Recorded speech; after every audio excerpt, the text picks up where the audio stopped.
Hi, I'm Angela Price from Eden Condensed Small Space Garden Design. And today we're going to talk about planting containers on a balcony garden. Now we happen to be on the balcony of one of my clients' houses, and she has a very small balcony. It's only about 4 feet deep and maybe about 7 or 8 feet long. So, and she also likes really bright, vibrant colors. And her other thing that she really wanted when we were designing this garden out here was privacy, because there are a lot of other balconies and a lot of other windows around, and she wanted to be able to have a sense of privacy out on her balcony. So we've added a screen here, we have other plants on trellises, and two of the things that we've done is to put 2 containers here with taller plants, so that way it'll add some privacy, it'll also add color. Now I planted this garden about 6-8 months ago, and it's time for a refresh because some of the plants have overgrown a little bit and some of them have died, so we want to put some new plants in. Now one of the keys with container gardening is I think it's important to have some self-watering containers so that you're not always having to drag a bucket out or a watering can, especially if you don't have an outdoor water source. And these containers are great because they just hook over the balcony. They do have a water reservoir which you fill up, and it keeps the plants watered. It's also great if you go away on a vacation too, so that your plants don't die. So some of the things I've chosen today to put in the container is this penstemon, which is going to have a really vibrant purple flower.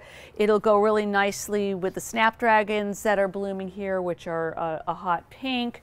I've chosen an achillea in a red kind of burgundy color with yellow centers. This has a nice kind of frothy leaf to it, and I'm going to put these sort of in the middle ground as well.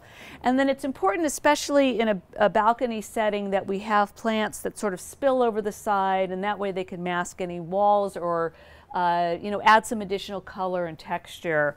And what I've chosen here is bacopa, which is a white flower, so it'll add a little bit of neutralness to the planter.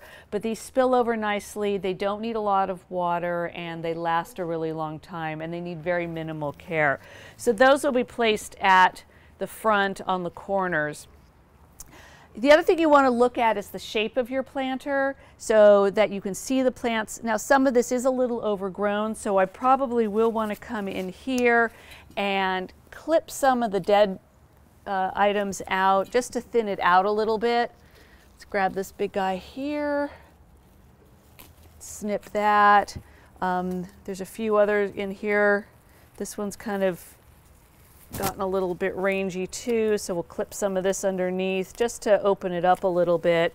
You don't want it too crowded, because what'll happen is that the plants will kind of fight each other and it won't look as nice after a while.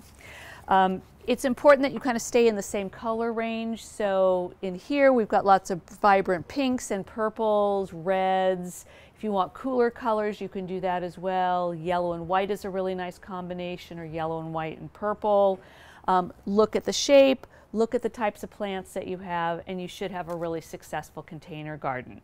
If you have any questions about gardening with containers on a balcony, please contact me at www.edencondensed.com. Enjoy your garden.